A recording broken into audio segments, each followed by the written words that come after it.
لذلك آل محمد صلوات الله عليهم من تكلموا على الغناء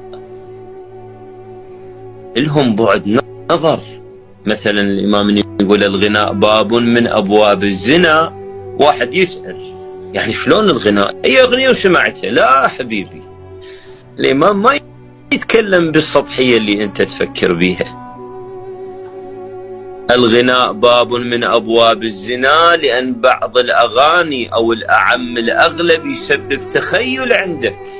ممكن أنت ما عندك انجذاب لقضايا الحب وقضايا النساء، يسبب عندك انجذاب لأن يكون عندك فرد حالة عاطفية يخليك تذهب باتجاه المعصية، لأن صار فد شيء بقلبك تريد تفرغه، وين توديه؟